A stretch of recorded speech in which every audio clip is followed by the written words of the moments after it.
Ladies and gentlemen, please welcome the joyous and exceptional Russell Brand.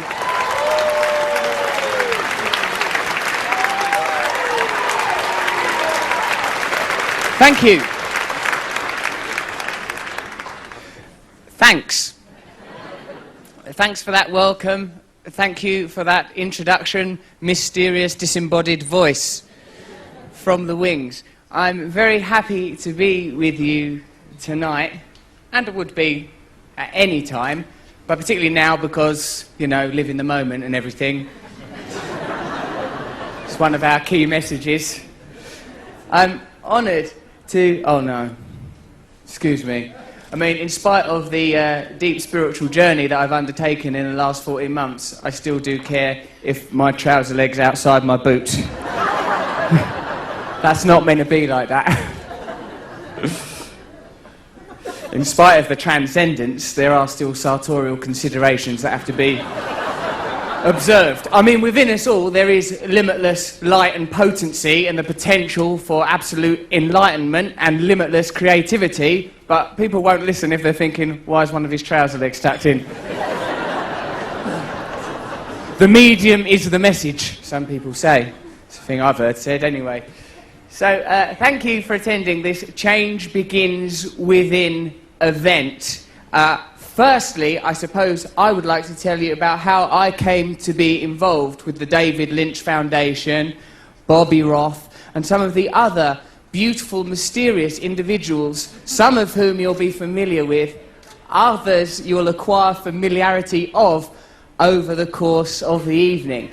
I've done a press conference this morning with several veterans who have been helped by this program and by the process of Transcendental Meditation, and also some doctors who espouse the benefits of these principles, and I fell out of my depth, for one thing, because like when some people are talking about like post-traumatic stress disorder, and other people are talking about how their Harvard degrees could be tossed out the window on the basis of some of the evidence that they've encountered through Transcendental Meditation, I was thinking, you know, what am I going to come up with?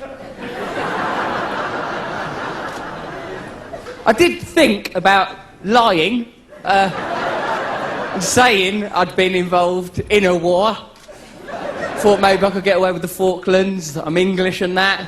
People might not know much about it.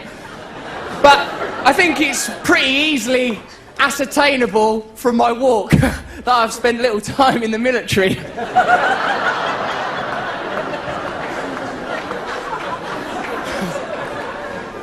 Few people, in fact, return from the Middle East saying, I think the worst thing about the time we spent during that war was sometimes our fatigues would get caught in our boot and it was asymmetrical.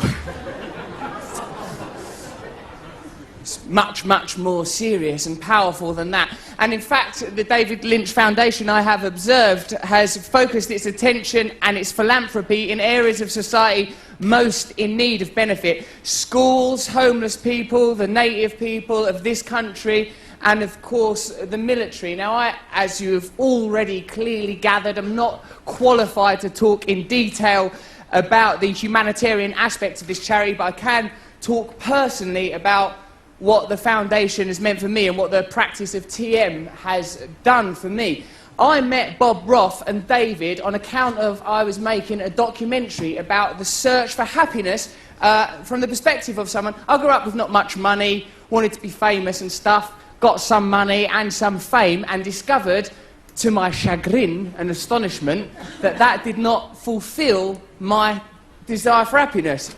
Yeah, so like I wanted to be famous, wanted to be rich, wanted to acquire money. In fact, a lot of the social ideas that are sold by our culture, I bought into. Grew up in a modest suburban area and thought, yeah, fame, all these glistening trinkets. And it would be difficult, wouldn't it, to ignore the cacophony of fame, this all-pervasive racket of consumerism that surrounds us, the glistening billboards, the endless racket of the music. It's constant, all-encompassing. And I thought, oh, that's the dream, that's the thing I want to acquire, material things. But as the name of this event suggests, change begins within. So like while making that documentary In Search of Happiness, I went off to meet Bob Roth off in Fairfield.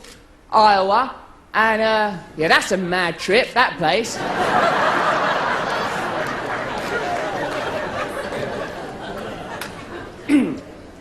A lot of people are admittedly deeply enlightened.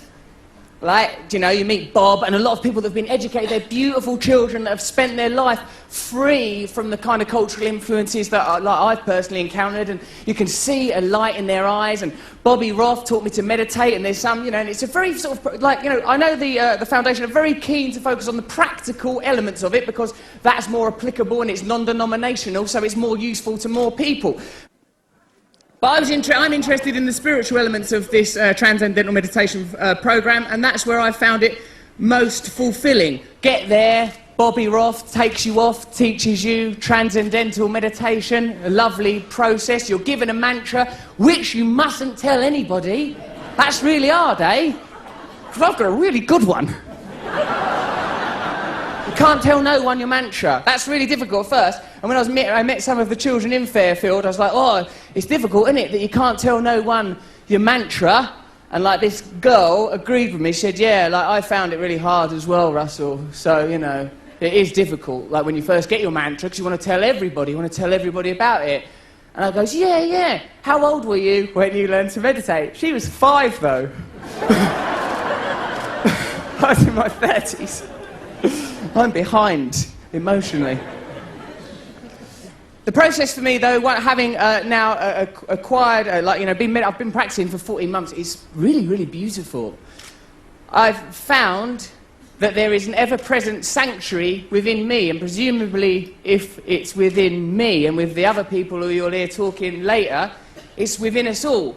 And whilst the philanthropic work of the Foundation rightly focuses on those most in need, what is also evident is the capacity within each of us to acquire access to this phenomenal spiritual, emotional, psychological, physical resource that has medical benefits that you'll hear about, that has psychological benefits that may not be evident when watching me talk, because you'll think, we're in the hands of a madman.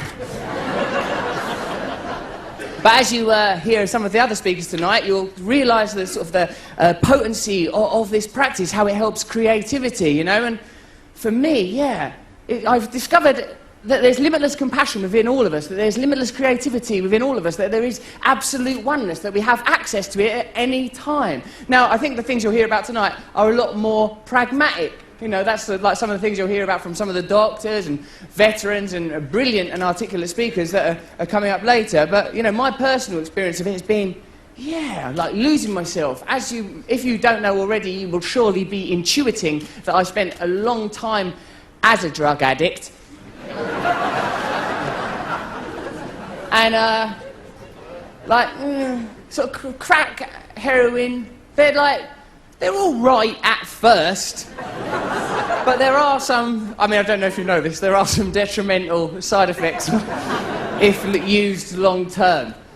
Terrible for the teeth, headaches. Heroin, for example, is very Moorish. If taken consistently, you'll really get a taste for it. It'll be hard to let go of. I'm not endorsing heroin. In fact, I'm doing the opposite, reckon. If you leave here with one message tonight, it's learn TM. But if it was 2, learn TM and don't take heroin. Those are just a free message from me.